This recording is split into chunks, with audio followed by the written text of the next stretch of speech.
So good morning class. First of all, I want to share the instruction related to COVID-19. Like wash your hands regularly, keep distance properly, wash your hands, keep distance, and on mask, wearing the mask whenever you go out from your house. Okay. So now let's start the today topic. 4 features of shares. 4 features of shares. 4 features means 4 feature means earlier I have explained all the topic with the theoretical or numerical portion. Cancel. Forfeit means cancel. Forfeit, exact word for cancel. Forfeiture, which amount already you have received.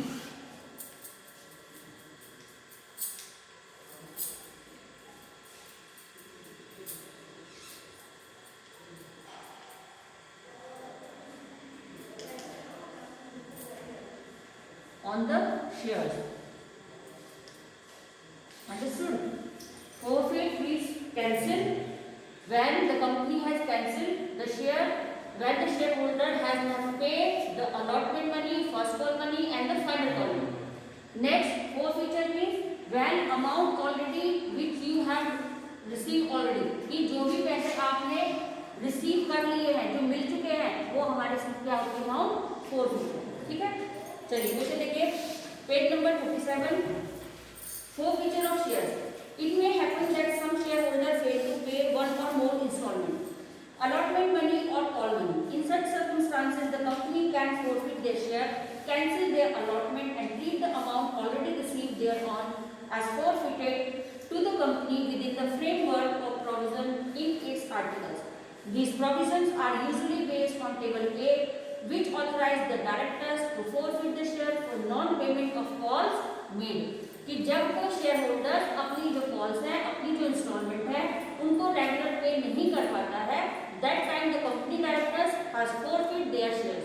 तो company क्या करती है, उनके सभी shares को cancel कर देती है. ठीक है? This is the general entry. At the time you will prepare 4 feature of shares. 4 feature of shares issue at par. 4 forfeiture means हमने जो भी शेयर अभी कैंसिल किए हैं, देखिए उन सभी शेयर को, सपोज एक शॉपकीपर है, उसके यहाँ ये कोई भी किसी भी चीज़ का ये हैंगी का स्टॉक है. अगर ये स्टॉक उसका नहीं निकलता है एक ड्यूरिंग पीरियड पे, जो उसने फिक्स किया हुआ अपना टारगेट कि सपोज मुझे विद इन 1 या विद इन 2 मंथ मुझे ये पूरा स्टॉक जो है सेल करना है, लेकिन अगर ऐसा नहीं होता तो क्या वो फिर से उनको सेल करना बंद कर देंगे? वो कंटिन्यूसली उस चीज़ को बार बार यूज करते रहेंगे जब तक स्टॉक क्लियर नहीं होगा. तो यहाँ पे कहा कि अगर कोई शेयर होल्डर हमारी पेमेंट क्लियर नहीं कर पा रहा है तो हम उनके शेयर को फर्स्ट अटेम्प्ट जो है वो कैंसिल कर रहे हैं. कैंसिल करने के बाद एक और से रिलेटेड टॉपिक है री इशू. कि हम जिस शेयर होल्डर ने हमें पेमेंट क्लियर नहीं की है उनके शेयर्स को हम री इशू करेंगे, फिर से इशू करेंगे बेचने के लिए या खरीदने के लिए लोगों के. कैसे? कि सपोज अशोक एक शेयर होल्डर है, 100 इसके पास शेयर है, इंटू 10 ईच. एक शेयर की वैल्यू है 10 ईच. कितनी इन्वेस्टमेंट करनी थी? 1000 इन्वेस्टमेंट यहाँ पर अशोक को कंपनी में करनी थी. अब यहाँ पर कंपनी ने इसके लिए फैसिलिटी प्रोवाइड की है इंस्टॉलमेंट. इंस्टॉलमेंट बनाई कि किस तरह से आप अपनी पेमेंट जो है वो दे सकते हैं, कंपनी में इन्वेस्ट कर सकते हैं. कितनी इंस्टॉलमेंट बनती है? 4.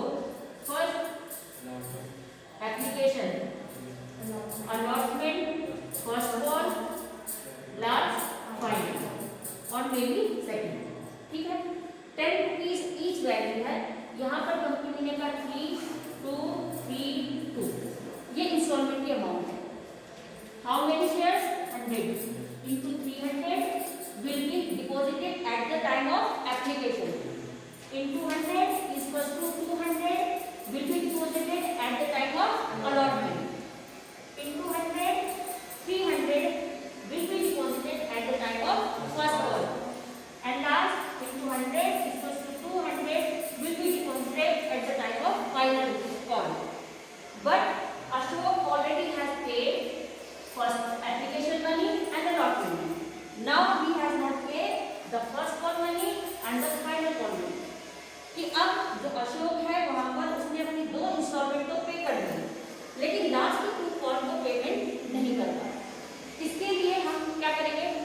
एंट्री, जनरल एंट्री मैंने परसों भी बनवाई थी।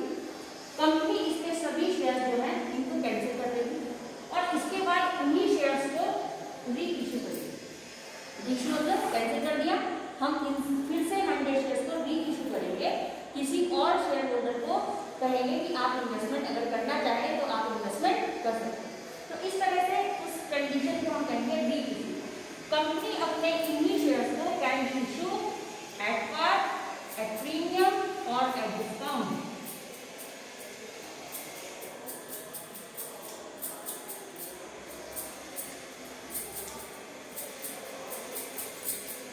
कंपनी ने फर्स्ट जो शेयर था जिस कंडीशन में इशू किया था, सपोज ये 10 का था, 10 में ही इशू किया, तो ये एट पार लेंगे। 10 रुपीज का शेयर है, व्हेन इट विल बी 12, अगर ये 12 रुपये का हो जाएगा तो इसका मतलब ये प्रीमियम पे इशू हुआ। ठीक, नेक्स्ट डिस्काउंट, अगर 10 रुपीज की आपकी कोई चीज है और आप 8 रुपये में उसको बेच रहे हैं तो दैट इज डिस्काउंट। ठीक है, तो इस तरह से री इशू हमारे जो शेयर्स है वो री इशू हो रहे हैं और री इशू करने के लिए company can be use at par value, at premium value और एट डिस्काउंट। लेकिन एक यहाँ पे जो है कि सपोज आपने किसी फर्स्ट शेयर होल्डर को 2 रुपीज का प्रीमियम चार्ज किया था, तो नेक्स्ट टाइम पर हम इसको बढ़ा नहीं सकते। सेम डिस्काउंट आपने पहली बार में किसी को 2 रुपए का दिया था तो डिस्काउंट भी सेम रहेगा। प्रीमियम अगर आपने किसी से 2 रुपीज का लिया है फर्स्ट शेयर होल्डर से, तो सेकंड शेयर होल्डर को भी उतना ही प्रीमियम आप रिसीव कर सकते हैं, उससे एक्सीड नहीं कर सकते। ऐसा क्यों? बताओ जरा, सोचो क्यों नहीं कर सकते ऐसा? बताओ जल्दी, क्यों नहीं कर सकते हम? प्रीमियम को क्यों नहीं बढ़ा सकते या डिस्काउंट को और से कम क्यों नहीं कर सकते?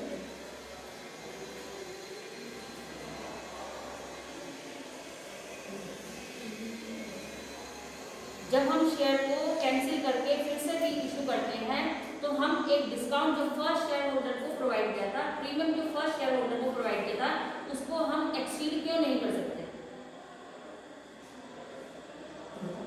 हम क्योंकि हमने जितने वो शेयर बेचा लिया था ना, उससे ज़्यादा हम उसकी अमाउंट उसको बढ़ा के भी ले सकते शेयर।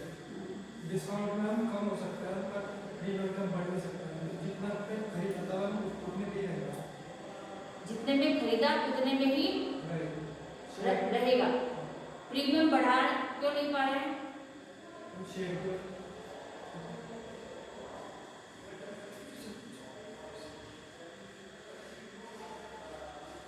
हम जब हमने स्टार्टिंग में परचेस करा था ना शेयर, तो जितनी भी प्रीमियम वैल्यू थी तो उतनी जब हम फिर से शेयर रीइशू करेंगे तो उतने पे रहेगा, उतने में ही रहेगा। अगर कंपनी इस तरह की स्ट्रेटेजीज चेंज करती रहेगी तो कोई भी वहां पे उसकी गुडविल नहीं बन पाएगी। लोगों के या कंपनीज के या दूसरे इन्वेस्टर्स के बीच में उसकी कंपनी की गुडविल क्या होगी कि और दूसरी चीज कि एक शेयर होल्डर दूसरे शेयर होल्डर पर क्लेम करना भी शुरू कर देगा कि पहली बारी में हमें तो फर्स्ट टाइम पे 2 रुपए का डिस्काउंट मिला था, इसको 4 रुपए का क्यों मिला? इससे तो हमें तो ज्यादा लॉस हो गया। अगर सपोज मुझे कोई पहली बार में चीज ये 10 रुपीज की मिली और तुम लोगों को ये चीज 5 की मिल रही है, तो इसका मतलब मुझे लॉस हुआ। तो हम क्या करेंगे? क्लेम करेंगे कि ऐसी स्ट्रेटेजीज क्यों बना रखी है। तो इन सब रूमर से बचने के लिए, क्लैशेस क्रिएट ना हो और कोई भी कंपनी के ऊपर क्लेम वाली कंडीशंस क्रिएट ना हो, इन सब चीजों से कंपनी क्या करती है कि जो प्रीमियम फर्स्ट टाइम पे फर्स्ट शेयर होल्डर्स को प्रोवाइड था वो नेक्स्ट शेयर होल्डर्स को भी वही सेम रहेगा, उसमें कोई चेंजेस आप नहीं कर सकते, एक्सीड नहीं कर सकते। अगर फर्स्ट टाइम पे सपोज मैं किसी शॉप में हूँ, मुझे 2 रुपीज का डिस्काउंट इस डस्टर पे मिला है, देन सिद्धि विल कम, सिद्धि यहाँ पर आएगी और सिद्धि भी अगर ये डस्टर को परचेज करती है तो दुकानदार को उसको भी ये उतने रुपीज का ही सेल करना। जितने का डिस्काउंट मुझे मिला है उतना ही डिस्काउंट अगर इसको मिलेगा तो ये हमारी गुडविल को क्रिएट करेगा कि कंपनी के रूल्स रेगुलेशन जो है वो सेम है सबके लिए, टाइम टू टाइम चेंज नहीं होते। बट अगर हम चेंज करते रहेंगे लगातार तो क्या होगा? क्लैशेस क्रिएट होने शुरू हो जाएंगे। ठीक है, तो यहाँ पर हमें कि reissue of shares can be at par, at premium और at discount. Next 4 feature of shares book में देखिए। 4 feature of share issue at a premium, कि हमारे जो शेयर्स हैं उन्हें हम प्रीमियम पे इशू कर रहे हैं।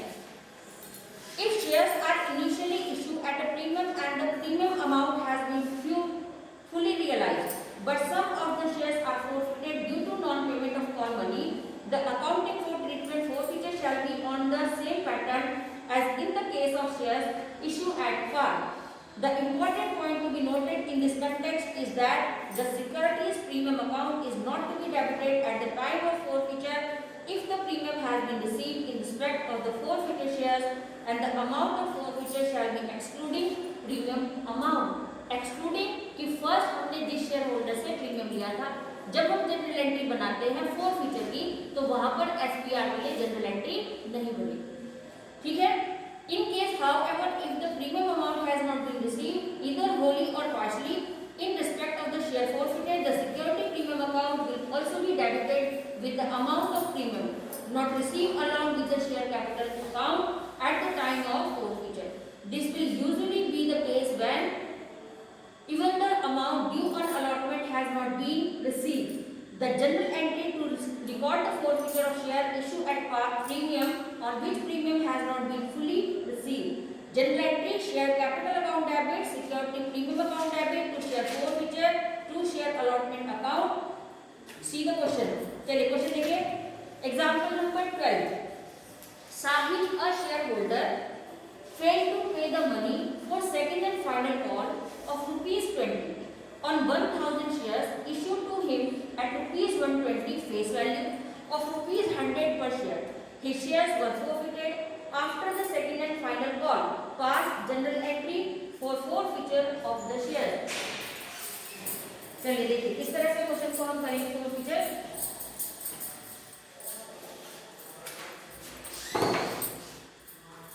Shareholder is Sahil. How many shares? 1000. 1000 share, 100 rupees each value into 100. कितना होगा? 1 lakh. 1000 into premium 20. How much? 20,000. Total investment will be 1,20,000. Company में टोटल इन्वेस्टमेंट कितना होगा? 1,20,000. Now the question: 1000 share issued to him at ₹120 face value 100 per share, 20 rupees for premium. His shares were forfeited after the second and final call. इसका मतलब second and final call amount जो है वो इन्होंने payment नहीं की। यहाँ पर 120 जो शेयर्स की वैल्यू है 4 इंस्टॉलमेंट कंपनी ने इनकी बनाई। First application, second allotment, third first, final.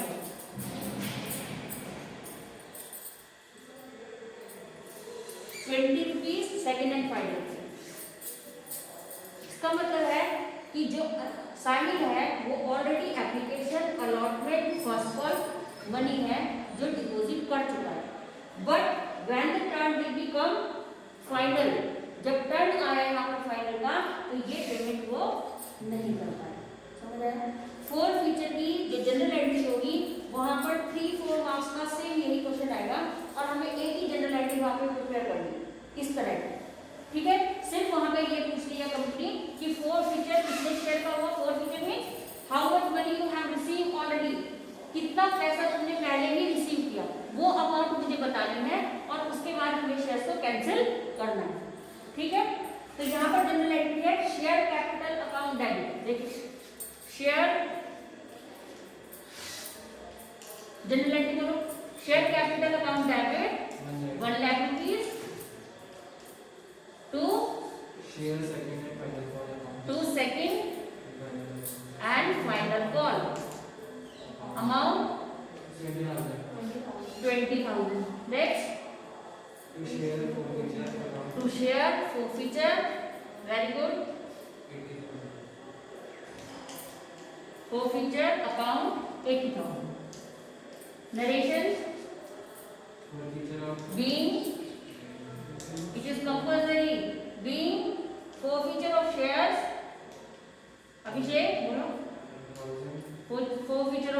plus 1000 for non-payment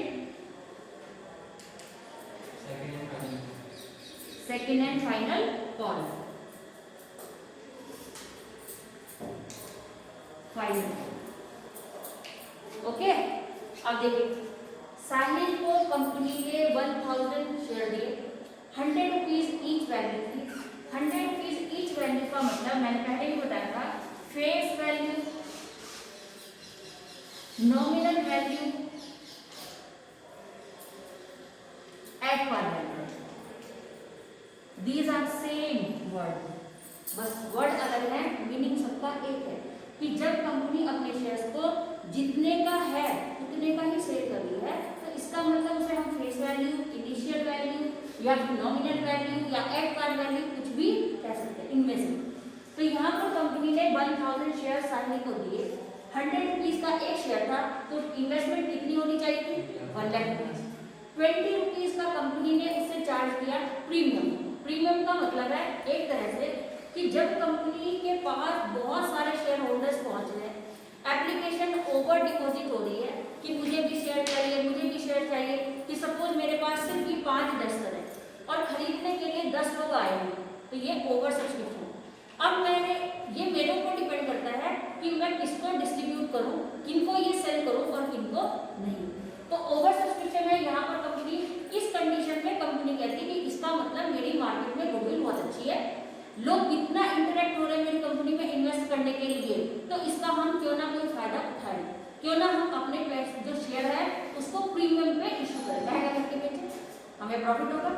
तो इस तरह से कंपनी ने कहा कि 20 रुपीज मैंने वहां पर प्रीमियम चार्ज किया, कितना हो गया 20,000 प्रीमियम मुझे मिलेगा, 1,20,000 का हमें प्रीमियम यहाँ पर मिलना चाहिए। अब यहाँ पर अशोक साहिल के लिए कंपनी ने मेक ओवर की है 4 इंस्टॉलमेंट, एप्लीकेशन, अलॉटमेंट, फर्स्ट और फाइनल कॉल।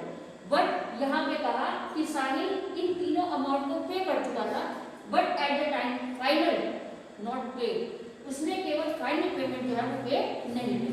अब नहीं की तो शेयर क्या हो गए, कैंसिल। ठीक, तो जनरल एंट्री प्रिपेयर होगी, शेयर कैपिटल अकाउंट डेबिट, देखिए कितना अमाउंट डेबिट होना चाहिए था, 1 lakh rupees.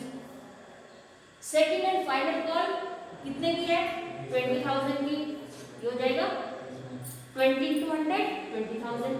Four feature, how much money you have already receive, कितना रिसीव किया तुमने 1 लाख में से अभी तक, 80,000 रुपीज, तो वो 80,000 रुपीज है। एसपीआर सिक्योरिटी प्रीमियम रिजर्व कहीं नहीं है, सिक्योरिटी प्रीमियम रिजर्व वो कंपनी का है, वो एप्लीकेशन अलॉटमेंट पे कंपनी पहले ही रिसीव कर लेती है। तो यहाँ सिर्फ हमें एक एंट्री के बारे में बताना है कि कैसे कंपनी ने उसको फोर फीचर दिया, क्यों किया और रीजन क्या था, समझ आया सबको। तो यहाँ पर being four feature of shares 1000 for non payment second and final call, कि नॉन पेमेंट है ये फाइनल कॉल, और इसलिए हमने इसके शेयर्स को क्या किया, फोर फीचर कि कितना पैसे हमने रिसीव किए, कितने पैसे हमें नहीं मिले और हमने शेयर्स को कैंसिल करके अब बाद में देखेंगे कि रीइश्यू करना है या क्लियर हो गया।